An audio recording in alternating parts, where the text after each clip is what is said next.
आज जो मेरे साथ मौजूद हैं वो महेंद्र कपूर साहब की परछाई को कहेंगे, उनके ग्रैंडसन हैं सिद्धांत। हाँ जी। बहुत बहुत स्वागत है आपका। Thank you so much. और आज हम आपको अपने दर्शकों से मिला रहे हैं और बड़ा अच्छा लग रहा है मुझे भी आपसे पहली बार मुलाकात करके। जब आपसे मुलाकात हो रही है तो सबसे पहले हम आपके जो दादाजी थे उन्हीं के कोई चीज़ आपके मुंह से, आपकी ज़बान से सुनना चाहेंगे, क्योंकि आपकी आवाज़ भी बहुत शानदार है। और अपने दर्शकों के लिए आप उनके लिए क्या गुनगुना सकते हैं अपने दादाजी जी का कोई जी, बिल्कुल सॉन्ग? बिल्कुल। उनका गाना गाना वैसे बहुत सिंगर्स के लिए चैलेंज ही रहता है, जी लेकिन मैं कोशिश ज़रूर करूँगा। जी। आप आए तो ख्याले दिल नाशाद आया, आप आए तो ख्याले दिल नाशाद आया, कितने भूले हुए जख्मों का पता याद आया, आप आए।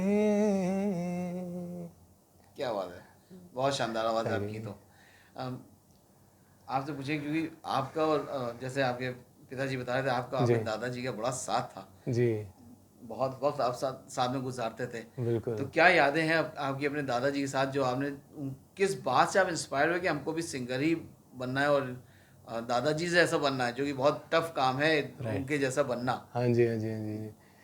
अ, उनसे एक्चुअली काफ़ी कुछ सीखा लाइफ में।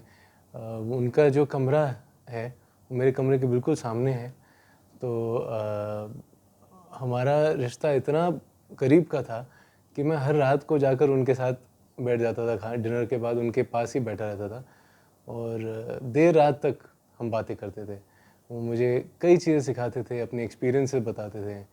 तो जैसे मेरी जो दादी थी वो जल्दी सो जाती थी, तो वो जल्दी सो जाती थी, फिर मम्मा आके बोलती थी कल स्कूल भी है अभी, अब आप भी सो जाओ। लेकिन हम इतने मग्न होते थे बातों में कि बहुत ग्रेटफुल हूँ मैं कि मुझे ये अपॉर्चुनिटी मिली कि मैं उनसे बहुत कुछ सीखा ज़िंदगी में। तो कोई एक ऐसी चीज़ जो उनकी जो बहुत आपको पसंद है, आपको लगा कि ये लाइफ के लिए, लाइफ में डिसिप्लिन लाने के लिए बहुत अहमियत रखती है आपकी, जी, वो कौन सी चीज़ें हैं आपकी जो आपने दादाजी से सीखी, अपने महेंद्र कपूर साहब से? उनसे अगर मैं एक चीज़ कहूँ जो उनसे सीखने की कोशिश की, वो ये थी कि उनकी ह्यूमिलिटी।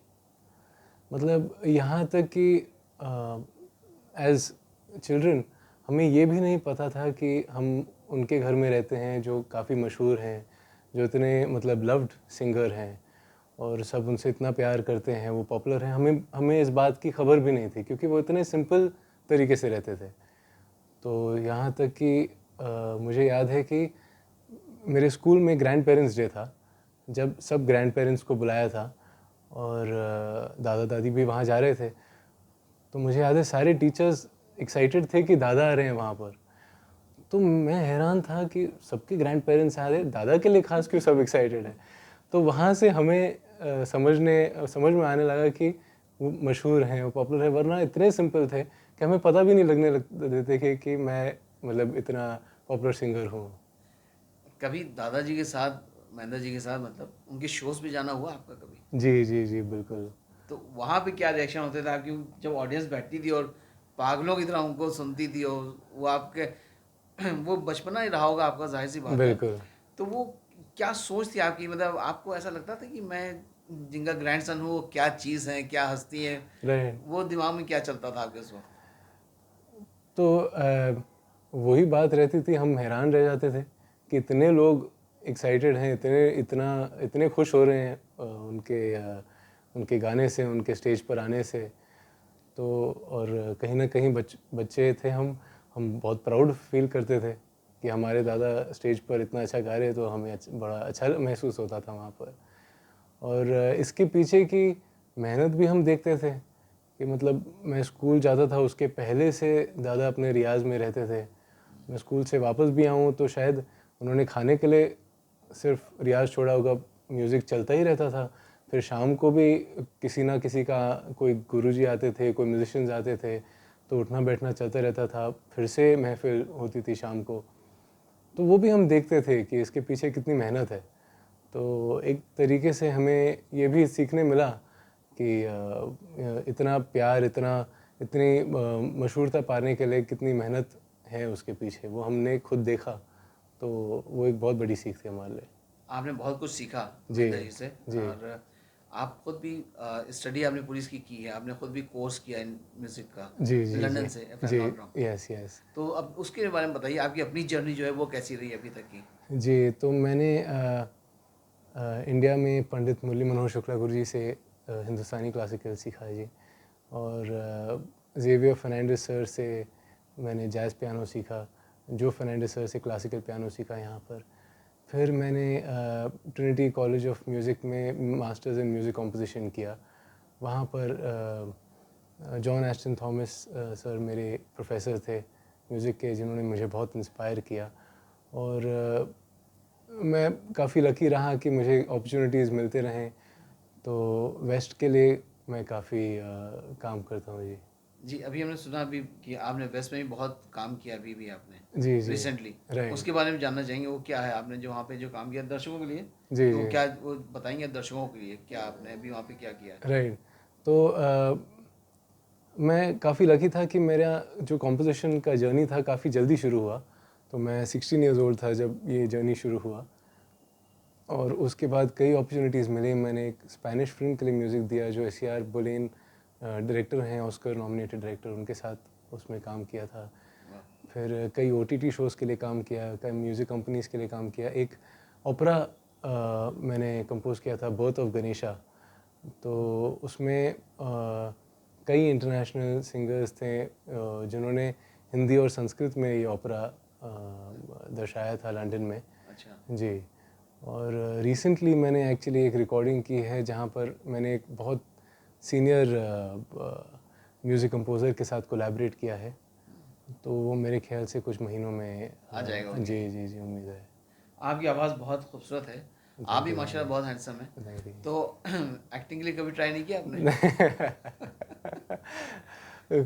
एक्टिंग कभी आई नहीं हमको।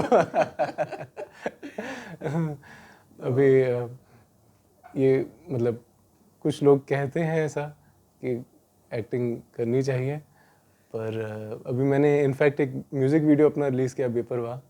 वहाँ जब कैमरा के सामने गया तो समझ गया कि वो ये मेरे लिए नहीं है। मैं स्टूडियो में अच्छा हूँ, स्टेज पे ठीक हूँ। अब अभी जब परफॉर्म करते हैं, लाइव परफॉर्मेंस जब देते हैं जी, और ख़ास तौर से जब रोहान जी भी साथ में होते हैं, जी। तो वो एक क्या फीलिंग होती है? अभी भी वो रहता है ना कि मतलब फादर साथ में है अभी, राइट। तो वो फीलिंग है। और जब दर्शकों को डायरेक्ट सामने से प्यार मिलता है, वो फीलिंग क्या होती है आपके लिए? बहुत बहुत खूबसूरत फीलिंग होती है वो। और मेरे ख्याल से मुझे वो मोमेंट्स बहुत अच्छे लगते हैं जब हम दादा के गाने स्टेज पर हाँ। परफॉर्म करते हैं, क्योंकि कहीं ना कहीं डैड की कितनी यादें हैं उनके साथ जुड़ी, एक एक गाने के साथ। जी। और मुझे भी कितनी यादें ताज़ा हो जाती है। तो बहुत बहुत अच्छा लगता है कि उनके नाम से हमें प्यार और इज़्ज़त मिलती इज्जत है। मिलती है। जी। महेंद्र जी, ये गाने हम आपसे बोलेंगे, कोई 3 ऐसे गाने जो आपके बहुत फेवरेट हों, वो सुनना चाहेंगे दर्शकों के लिए। जी, जी। हम इसलिए आपसे बोलें कि आपकी आवाज़ बहुत अच्छी है, और इसलिए दर्शक जो है बंधे हुए होंगे, बंध जाएंगे और बंधेंगे नहीं, इसमें। आपका प्यार है जी। फेवरेट तो इतना इतना मुश्किल है कि आज भी कहीं ना कहीं से उनके गाने व्हाट्सएप पे कहीं आते हैं जो कभी सुने नहीं होते, कि इतने गाने हैं उनके। और फिर कुछ नया पसंद आ जाता है कोई दूसरे गाने में, तो फेवरेट भी चेंज होते रहते हैं। पर मैं कुछ उनके गाने जो मुझे पसंद है, एक उनका गाना था जो मुझे बचपन से, मैं पियानो पे बजाता हूँ थोड़ा बहुत, और लक्ष्मीकांत प्यारेलाल जी का है। और नहीं बस और नहीं, गम के प्याले और नहीं, और नहीं बस और नहीं, गम के प्याले और नहीं, दिल में जगह नहीं बाकी, रोज नजर अपनी साकी, और नहीं बस और नहीं।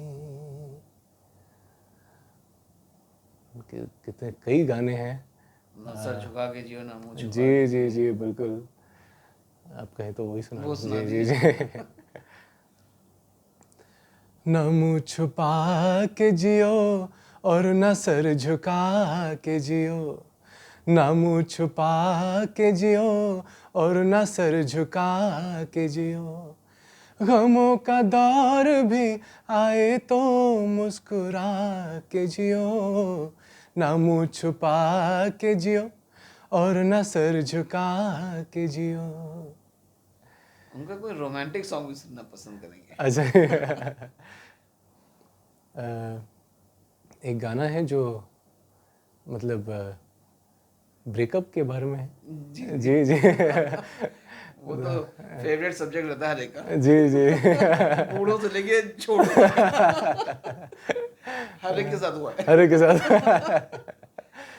आप ना बोलिए, आप ही पकड़ रही है। मैं गाने तक सीमित रखूंगा। जी। बहुत खूबसूरत नज़्म है।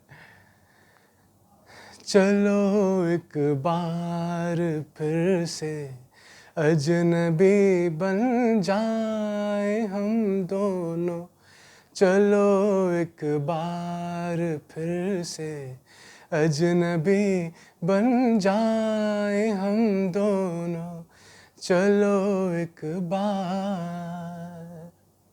बहुत यादगार सॉन्ग है ये, बहुत यादगार बिल्कुल सॉन्ग है। बिल्कुल खूबसूरत गाना। एक चीज़ चलते चलते पूछेंगे आपसे, जब जी आप स्टेज पे परफॉर्म करने जाते हैं जी और पता है कि हम महेंद्र जी के गाने गाने जा रहे हैं, जी। उसमें प्रेशर होता है क्योंकि आदमी, जो ऑडियंस आती है वो तो महेंद्र जी को सोच के आती है, राइट। तो उस वक्त क्या प्रेशर, आपके ऊपर क्या प्रेशर होता है? मैं सच कहूँ तो इनिशियली बहुत प्रेशर होता था, क्योंकि मैं यही सोचता था कि सब ने दादा का गाना सुना हुआ है, उनकी आवाज़ में सुना हुआ है। अब उसके बाद वो ये भी जानते हैं कि हम उनके फैमिली से हैं, तो कहीं ना कहीं प्रेशर होता है कि उनके जैसा गाना है। पर फिर मैंने रियलाइज़ किया कि एज लॉन्ग एज मैं अपना 100% दूँ गाने को और पूरी कोशिश करूँ, उसमें ज़्यादा अच्छे रिजल्ट्स आएंगे। क्योंकि अगर मैं ऐसे किसी को खुश करना चाहूँ जो उनके साथ कंपेयर करना चाहते हैं, तो वो कभी हो ही नहीं सकता। मतलब हम कितनी भी कोशिश करें, वो कोशिश ही रहेगी उसके उनके सामने। तो अब वही करते हैं कि बस पूरी कोशिश करते हैं कि अच्छे से निभा पाएँ और लोगों को पसंद आए। इसमें कोई शक नहीं, आपकी आवाज़ वाकई बहुत अच्छी है, क्योंकि मैंने सुनी आपकी आवाज़ और अरे अभी सामने भी सुन रहे हैं तो बहुत अच्छा लग रहा है मुझे। हमें पूरा यकीन है कि दर्शकों को आपका ये इंटरव्यू ज़रूर पसंद आएगा, और मेरे ज़रिए आप पहली बार, मैं आपका पहली बार इंटरव्यू कर रहा हूँ, मुझे बड़ा अच्छा लगा। मुझे बहुत अच्छा लगा आपसे मिल के। जी, जी और आगे भी आपका इंटरव्यू ज़रूर करता रहूँगा मैं, आपके आगे आने वाले प्रोजेक्ट्स के ऊपर। हाँ जी जी। और दर्शकों की तरफ से बोलेंगे बहुत बहुत शुक्रिया आपका, हमसे बात करने के लिए आपका। बहुत थैंक बहुत you so thank much. You so much. Thank you so thank you much. Thank you thank so you much. Thank you.